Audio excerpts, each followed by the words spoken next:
നീ ഇങ്ങനെ കർത്താവിന് മുമ്പിൽ തലകുനിച്ചാൽ നിൻ്റെ മനസ്സ് പറയണം, എന്താണ്? ഞാൻ നിന്നെ സ്നേഹിക്കുന്നു, അതുകൊണ്ട് ഞാൻ നിന്നെ മഹത്വപ്പെടുത്തുന്നു.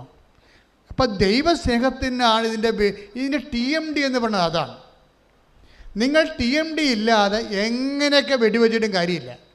ദൈവസ്നേഹമില്ലാതെ പക്ഷേ നിങ്ങൾ പറയും എനിക്ക് ദൈവത്തോട് സ്നേഹമുണ്ട്, എനിക്ക് ദൈവത്തോട് സ്നേഹമുണ്ട്, ആനകൂന ദൈവമേ വർക്കൗട്ട് ചെയ്യത്തില്ല. എന്താ കാര്യം?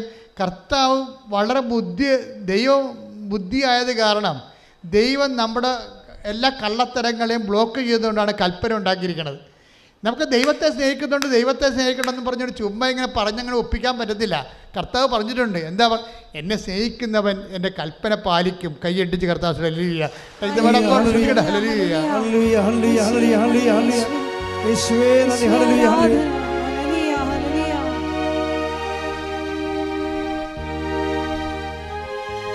യോഹന്നാൻ 14:15 നിങ്ങൾ എന്നെ സ്നേഹിക്കുന്നുവെങ്കിൽ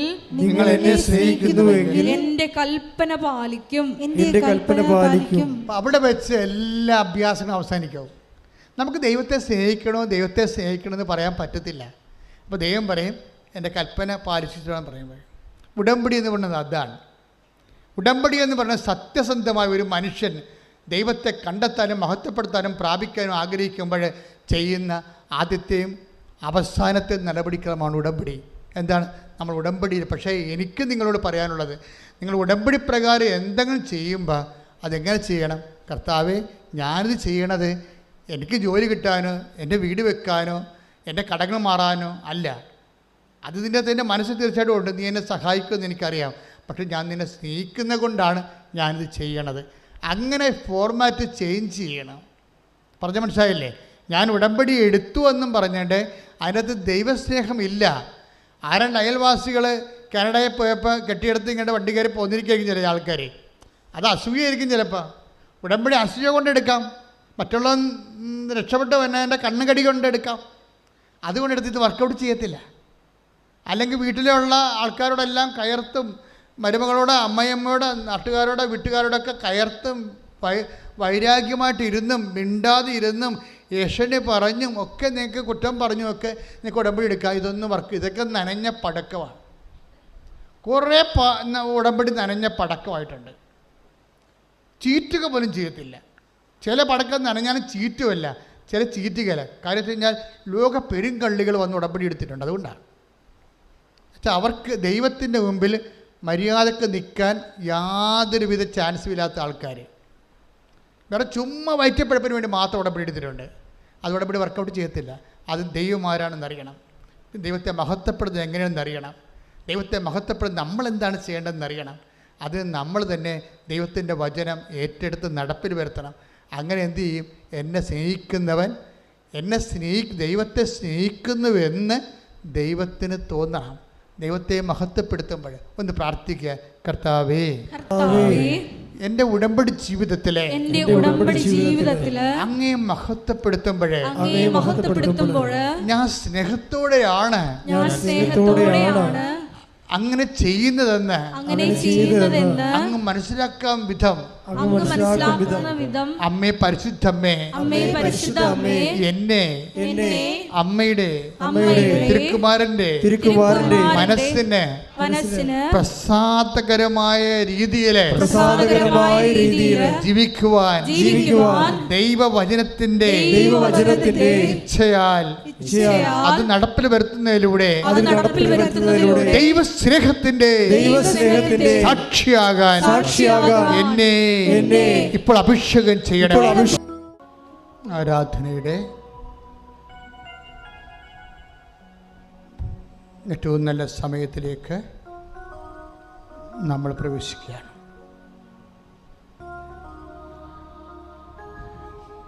കൈകൾ കൂപ്പി ദിവ്യകാരുണ്യത്തെ കണ്ണിലെടുത്ത്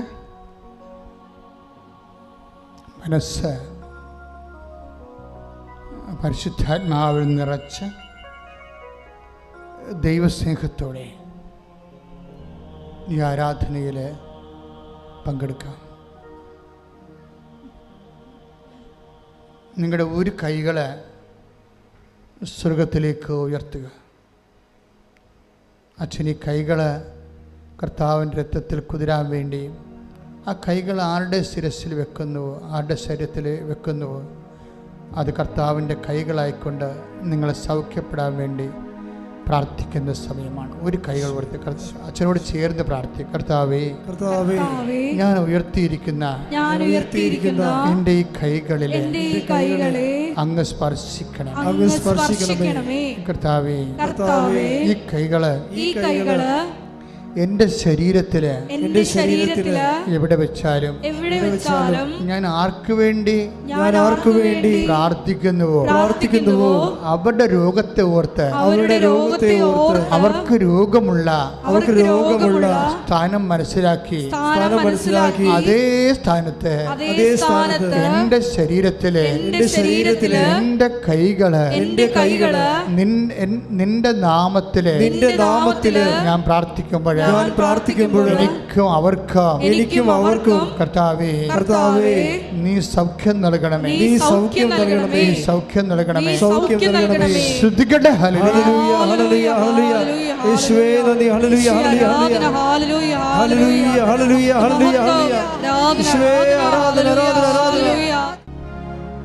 ഗുരുതരമായ രോഗമുള്ളവരെ,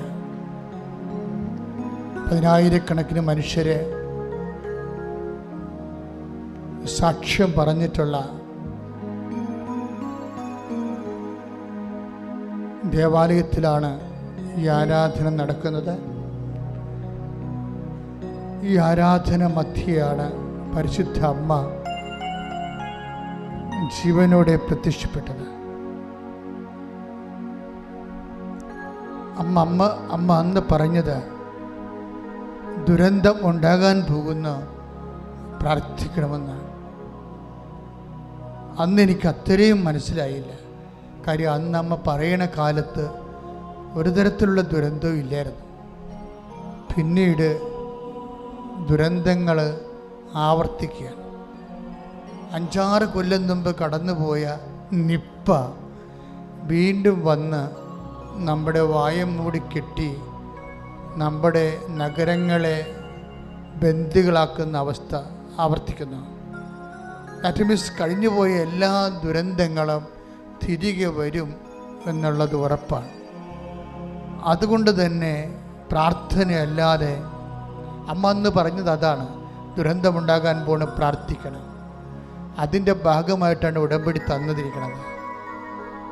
അതുകൊണ്ട് തന്നെ ദൈവം തന്ന ഈ പ്രാർത്ഥന നമ്മൾ പ്രാർത്ഥിക്കുകയല്ല, നമ്മളത് ജീവിക്കുകയാണ്, അഥവാ ജീവിക്കുകയാണ് വേണ്ടത് എന്നാണ് ഉടമ്പടിയുടെ സാക്ഷ്യങ്ങളിൽ നിന്ന് നമ്മൾ വായിച്ച് എടുക്കുന്നത്.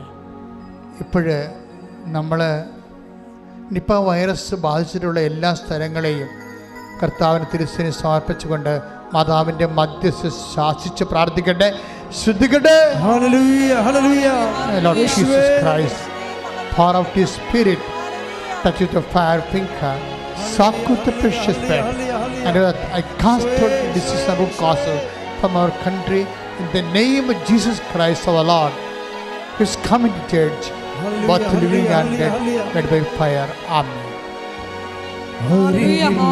കഴിഞ്ഞ ദിവസം ഫിഫി എന്ന് പറഞ്ഞൊരു നേഴ്സ് സാക്ഷ്യം പറഞ്ഞ കാര്യം, അവരുടെ സാക്ഷ്യങ്ങളിൽ കുറേ നല്ല കണ്ടൻറ്റ്സ് ഉണ്ട്.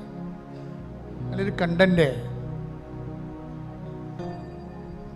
അവളുടെ ജോലിയെ ബാധിക്കുന്ന വിഷയത്തെക്കാളുപരി അവളുടെ ഒരു കുഞ്ഞ്,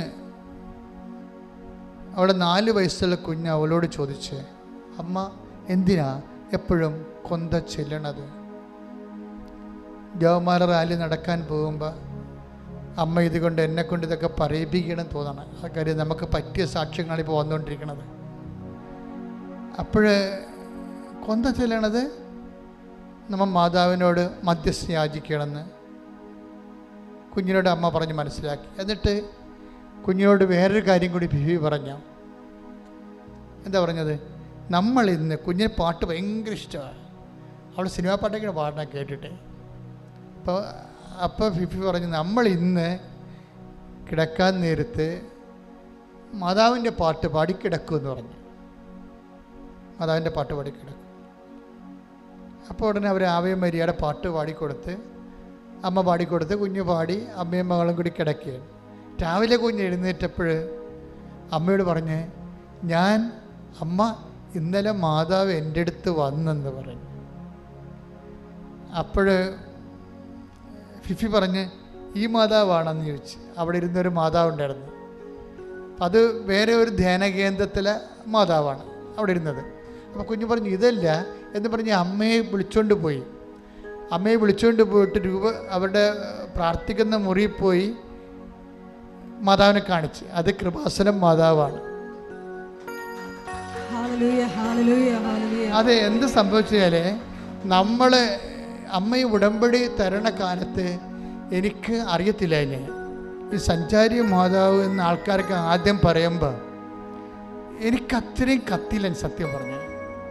ഇന്നിപ്പോൾ ഒരു ദിവസം 2 സാക്ഷ്യങ്ങളെങ്കിലും മാതാവ് ഞങ്ങളുടെ വീട്ടിൽ വന്നു എന്ന് പറയാത്ത സാക്ഷികളില്ല.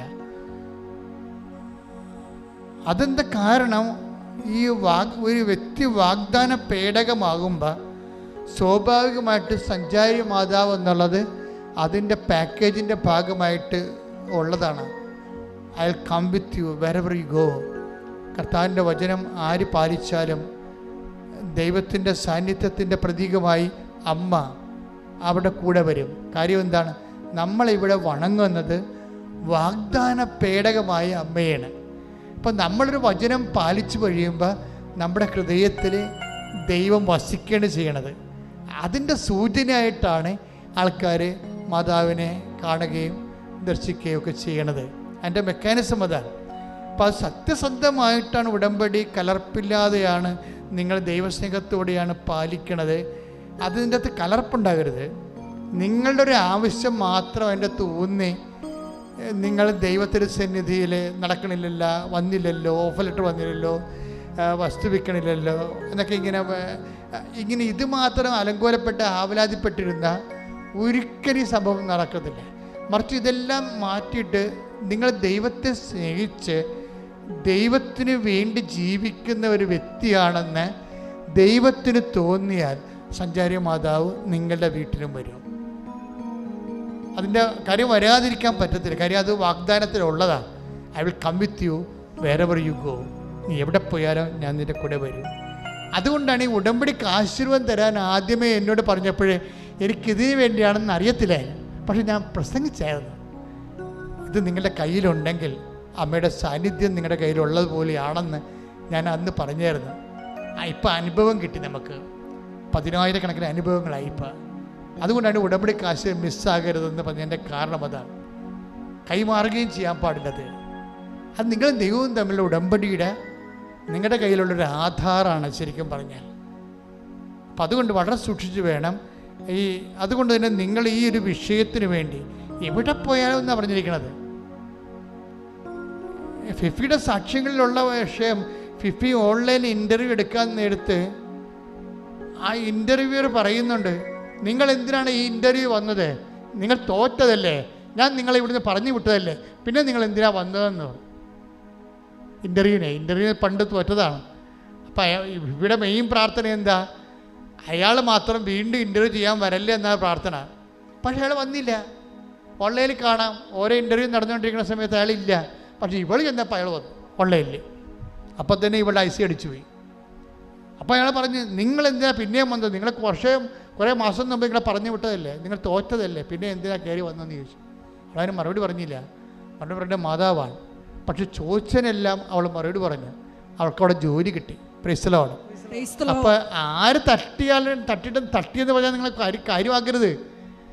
നിങ്ങളെ വിളിച്ചിരിക്കുന്ന ഒരാളുണ്ട്, നിങ്ങളെ കൊണ്ടുപോയിരിക്കുന്ന ഒരാളുണ്ട്, നിങ്ങളെ വളർത്തിയ ഒരാളുണ്ട്, നിങ്ങളെ നയിക്കുന്ന ഒരാളുണ്ട്, നിങ്ങൾ ജയിക്കണമെന്ന് ആഗ്രഹിക്കുന്ന ഒരേ ഒരാളുണ്ട്. അത് നിങ്ങളുടെ അമ്മയാണ്. ശ്രുതികടേ അമ്മ, ശ്രുതികടേ ഹല്ലേലൂയ.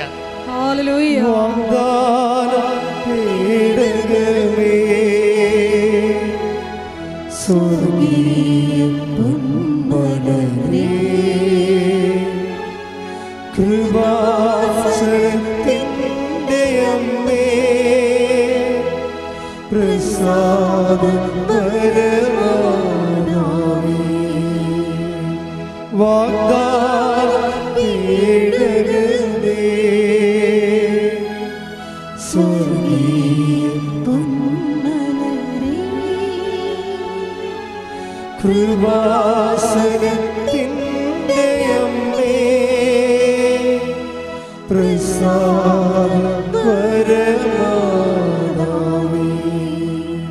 പരിശുദ്ധ പരമ ദിവ്യകാരുണ്യത്തിന് ആരാധനയും സ്തുതിയും പുകഴ്ചയും ഉണ്ടായിരിക്കട്ടെ. പരിശുദ്ധ പരമ ദിവ്യകാരുണ്യത്തിന് ആരാധനയും സ്തുതിയും പുകഴ്ചയും ഉണ്ടായിരിക്കട്ടെ. പരിശുദ്ധ പരമ ദിവ്യകാരുണ്യത്തിന് ആരാധനയും സ്തുതിയും പുകഴ്ചയും ഉണ്ടായിരിക്കട്ടെ. എൻ്റെ മക്കളെ, നിങ്ങളുടെ കൈകള് കർത്താവിൻ്റെ വിശുദ്ധമായ രക്തത്താൽ പുരണ്ട വിശുദ്ധീകരിച്ച കൈകളാണ്. ഈ കൈകൾ നിങ്ങളുടെ ശരീരത്തിൽ രോഗമുള്ളിടത്ത് വെക്കാം. അതേസമയം തന്നെ നിങ്ങൾക്ക് വേണ്ടി പ്രാർത്ഥനയായി യാചിച്ചിരിക്കുന്ന, നിങ്ങളോട് കാരുണ്യവും സ്നേഹവും കാണിക്കാൻ ദൈവം എന്തുമാത്രം എന്നെ ഒരുക്കി നിങ്ങൾക്കറിയാവോ? നിങ്ങളെപ്പോലെ തന്നെ ഒരു രോഗിയാണ് ഞാൻ. അതുകൊണ്ടാണ് രോഗമുള്ളവരെ കാണുമ്പോൾ എനിക്ക് വാത്സല്യവും കാരുണ്യവും ഉണ്ടാകുന്നത്. ഞാൻ ആരോഗ്യവാനായിരുന്നെങ്കിൽ രോഗിയെ മനസ്സിലാകത്ത് കൂടിയില്ല. അതും ദൈവത്തിൻ്റെ സ്നേഹത്തിൻ്റെ ഒരു ഭാഗമായിട്ടാണ് ഞാൻ മനസ്സിലാക്കുന്നത്. നിങ്ങളെക്കുറിച്ച് മാത്രമല്ല, നാട്ടിൽ നിങ്ങളുടെ വീട്ടിൽ രോഗികളുണ്ടെങ്കിൽ അവരെ ഓർക്കണം. ഇപ്പം അവർക്ക് വേണ്ടി കൂടി അവരുടെ ശരീരത്തിൽ എവിടെയാണ് രോഗം, ആ ശരീരത്തിൻ്റെ ഭാഗം മനസ്സുകൊണ്ട് കണ്ടിട്ട് അത് നിങ്ങളുടെ ശരീരത്തിൽ വെക്കുക. ദൈവം ആ കൈ ദൈവത്തിൻ്റെ കൈയാക്കി മാറ്റിക്കൊണ്ട് നിങ്ങൾ ഉദ്ദേശിക്കുന്നയാളെ ദൈവം സുഖപ്പെടുത്തും. ശ്രദ്ധിക്കട്ടെ, ശ്രദ്ധിക്കട്ടെ. ഹല്ലേലൂയ, ഹല്ലേലൂയ, ഹല്ലേലൂയ, ഹല്ലേലൂയ, ഹല്ലേലൂയ. യേശുവേ നന്ദി, യേശുവേ സ്തുതി. ഹല്ലേലൂയ, ഹല്ലേലൂയ, ഹല്ലേലൂയ, ഹല്ലേലൂയ. യേശുവേ നന്ദി, യേശുവേ സ്തുതി. ഹല്ലേലൂയ, ഹല്ലേലൂയ. ശ്രദ്ധിക്കട്ടെ.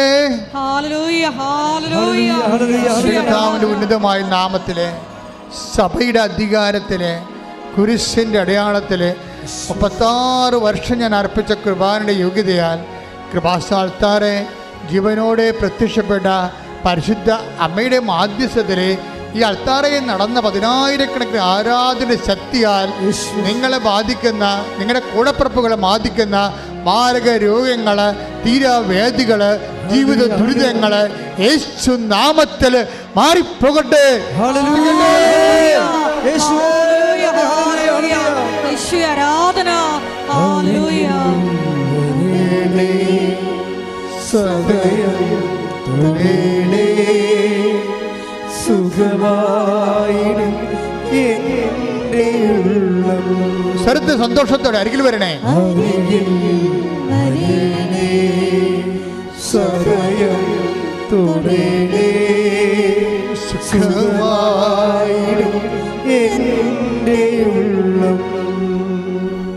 എൻ്റെ മക്കളെ, അച്ഛൻ ഒരു പ്രാർത്ഥിക്കുമ്പോൾ, ഇപ്പം ഞാൻ പ്രാർത്ഥിക്കുമ്പോൾ നിങ്ങളോടൊരു സിമ്പതിയോടുകൂടി, ഒരു എമ്പതിയോടുകൂടി പ്രാർത്ഥിക്കണേ.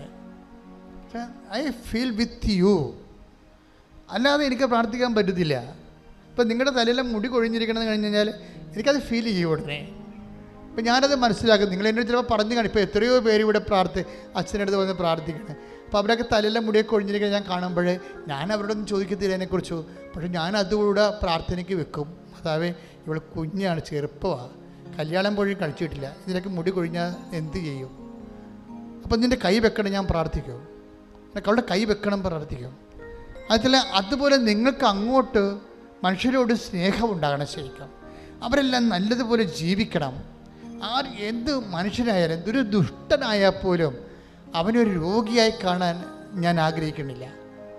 അവൻ കാലാന്തരത്തിൽ അവൻ കാര്യങ്ങൾ മനസ്സിലാക്കിക്കൊണ്ട് ദൈവത്തിലേക്ക് തിരിച്ചു വരും. പക്ഷെ അവൻ സ്വസ്ഥമായിരിക്കണം. അതുപോലെ നിങ്ങൾക്കൊരു ദൈവ മനസ്സുണ്ടാകണം. ഞാൻ ദൈവ മനസ്സുണ്ടെന്ന് പറയുകയല്ല, പക്ഷെ പ്രാർത്ഥിക്കുമ്പോൾ ഒരു മനുഷ്യന് ദൈവത്തിൻ്റെ മനസ്സില്ലെങ്കിൽ ആ പ്രാർത്ഥനയ്ക്ക് വിലയില്ല. പ്രാർത്ഥിക്കുക, കർത്താവേ, ഉടമ്പടിക്കാനുപാതികമായുള്ള ദൈവസ്നേഹത്തിന്റെ ഒരു മനസ്സൊരുക്കത്തിനായി അമ്മ മനസ്സോടെ ഞാൻ ആരാധനയെ പ്രാർത്ഥിക്കുന്നു. ഞാൻ ആരാധനയെ പ്രാർത്ഥിക്കുന്നു. കർത്താവേ, എന്നെ അഭിഷേകം ചെയ്യണമേ. കർത്താവേ, എന്നെ അഭിഷേകം ചെയ്യണമേ. കർത്താവേ, എന്നെ കാലത്തിന്റെ അഭിഷേകമാക്കി മാറ്റണമേ. കർത്താവേ, എന്നെ കാലത്തിന്റെ അഭിഷേകമാക്കി മാറ്റണമേ. കർത്താവേ, എന്നെ എന്റെ നാടിന്റെ അഭിഷേകമാക്കി മാറ്റണമേ. കർത്താവേ, എന്നെ നാടിന്റെ അഭിഷേകമാക്കി മാറ്റണമേ. കർത്താവേ, എന്നെ വീടിന്റെ അഭിഷേകമാക്കി മാറ്റണമേ. കർത്താവേ, എന്റെ വീടിന്റെ അഭിഷേകമാക്കി ഞാൻ മാറ്റണമേ. കണ്ടുമുട്ടുന്നവരിലെ ഏറ്റുമുട്ടാൻ ഇടവരുന്നവരിൽ പോലും കർത്താവിന്റെ കൃപ നിറയട്ടെ. സ്വർഗത്തിന്റെ ഉപകരണമായി ദൈവം എന്നെ മാറ്റട്ടെ. ചൈതന്യമായി കത്തി ജ്വലിക്കുവാൻ എന്നെ അഭിഷേകമാക്കണമേ. ശ്രുതിക്കട്ടെ. ഹല്ലേലൂയ, ഹല്ലേലൂയ, ഹല്ലേലൂയ. യേശുവേ നന്ദി. ഹല്ലേലൂയ, ഹല്ലേലൂയ, ഹല്ലേലൂയ. ഹല്ലേലൂയ, ഹല്ലേലൂയ, ഹല്ലേലൂയ, ഹല്ലേലൂയ. യേശുവേ സ്തുതി. ഹല്ലേലൂയ. ആരാധന, ആരാധന. ഹല്ലേലൂയ. സദയം തുടരണേ. സുഖമായിടും എൻ്റെ ഉള്ളം അരികിൽ വരണേ. സദയം തുടരണേ. സുഖമായിടും എൻ്റെ ഉള്ളം. ആരെങ്കിലും എന്തെങ്കിലും നിങ്ങളോട് പറയുമ്പോൾ അത് നിങ്ങളൊന്ന് കേൾക്കണം. ചിലപ്പോൾ മക്കള് ഇപ്പം ഭർത്താവൊക്കെ ചില പറയും ഭർത്താവ് ഇപ്പം നിങ്ങളോട് സ്നേഹമില്ല എന്ന് പറയുന്നു. അപ്പം നിങ്ങളത് ചുമ്മാ ഇങ്ങനെ കേട്ടിട്ട് പോകരുത്. ചേച്ചി വിഷമിക്കേണ്ട, അത് ഞാൻ പ്രാർത്ഥിക്കാം. അവർക്ക് വിശ്വാസം ഉണ്ടായില്ലെങ്കിലും നിങ്ങൾക്ക് വിശ്വാസം ഉണ്ടായാൽ മതി. നമുക്ക് അവരുമായിട്ടുള്ള ബാധ്യതയേക്കാൾ വലിയ ബാധ്യത ദൈവവുമായിട്ടാണ്. അപ്പം ദൈവത്തോട് പറയണം, ചേച്ചി വിശ്വാസത്തിലേക്ക് വരണം. അവളുടെ ഭർത്താവിനെ തിരികെ എവിടെയെങ്കിലും ഉണ്ടെങ്കിൽ നീ അവൾക്ക് ആശ്വാസമായി കൊടുക്കണം. ഇതുപോലെ ഓരോ കാര്യങ്ങൾ കേൾക്കുമ്പോഴും നിങ്ങൾ ദൈവത്തിൻ്റെ മുമ്പിൽ അവരുടെ ഒരു മിഷനറി ആയിട്ട് മാറണം. പ്രാർത്ഥിക്കുക, കർത്താവേ, കർത്താവേ, എന്നെ നിന്റെ മിഷനറി ആക്കണമേ. മിഷനറിയാക്കണമേ. നിന്റെ കാരുണ്യത്തിന്റെ, ദിവ്യകാരുണ്യത്തിന്റെ, നിന്റെ ശക്തിയുടെ, നിന്റെ ശക്തിയുടെ, നിന്റെ സൗഖ്യത്തിന്റെ പ്രേക്ഷിതനായി എന്നെ ഒരുക്കണമേ. എന്നെ ഒരുക്കണമേ. ശ്രദ്ധിക്കട്ടെ. ഹല്ലേലൂയ, ഹല്ലേലൂയ, ഹല്ലേലൂയ, ഹല്ലേലൂയ. യേശുവേ നന്ദി. വരേണേ, സദയം തുടരണേ. സുഖമായി എൻ്റെ ഉള്ളം. ഇപ്പൊ നിങ്ങളുടെ മകൻ അമേരിക്കയിൽ PR കിട്ടാതെ വിഷമിക്കുകയാണ്. ആ മമ്മിയോട് പറയും, മമ്മി ഉടമ്പടി എടുത്തിട്ട് മമ്മി നന്നായിട്ട് സീഡില്ലേ, എനിക്ക് കിട്ടിയില്ല എന്നുണ്ടെങ്കിൽ ഇവിടുന്ന് പോരേണ്ടി വരുമല്ല എന്ന് നിങ്ങൾ പറഞ്ഞു. ഞാൻ പ്രാർത്ഥിക്കുന്നുണ്ട് മകനെ, ഞാൻ അത് നന്നായിട്ട് ചെയ്യുന്നുണ്ട് എന്നൊക്കെ നീ പറയും. പക്ഷെ നീ കേൾക്കണ വാർത്ത എന്താണ്? നിൻ്റെ ബന്ധുവിന് സ്റ്റേറ്റിൽ PR കിട്ടിയെന്നാകും. അപ്പോൾ നിങ്ങളുടെ മോന്ത എങ്ങനെ ഉണ്ടാകും? പട്ടി മുള്ളിയ പോലെ ഇരിക്കും. അതോടുകൂടി നിങ്ങളുടെ കാര്യത്തിൽ തീരുമാനമാണ്. കാര്യം ദൈവസ്നേഹമില്ലാതെ സ്വന്തം മക്കളെ കാര്യം ഓർത്ത് മാത്രം നിങ്ങൾ പ്രാർത്ഥിച്ചു. മറ്റുള്ളവർക്ക് ദൈവം അത് കൊടുത്തപ്പോൾ അത് ദൈവമാണെന്ന് മനസ്സിലാക്കാനുള്ള പരിശുദ്ധാത്മാവ് ഈ മനുഷ്യന് ഇല്ലാതെ പോയി. അത് ആവശ്യമാണ്. മറ്റുള്ളവർക്ക് സ്നേഹം സത്യത്തിൽ സന്തോഷിക്കുന്നുവെന്നാണ് കർത്താവിൻ്റെ വചനത്തിലുള്ളത്. പ്രാർത്ഥിക്കുക, കർത്താവേ, എനിക്ക് തരേണ്ട അനുഗ്രഹം, അതേ അനുഗ്രഹം തന്നെ മറ്റുള്ളവർക്ക് കിട്ടിയെന്നറിയുമ്പോൾ, അത് നീയാണ് കൊടുത്തതെന്നറിയുമ്പോൾ എന്റെ ഹൃദയത്തെ സന്തോഷത്താൽ നിറക്കാൻ മാത്രം പരിശുദ്ധാത്മാവിനാൽ എന്നെ അഭിഷേകം ചെയ്ത് ഉടമ്പടിക്കൊരുക്കമുള്ളവരായി എന്നെ ഉയർത്തണമേ.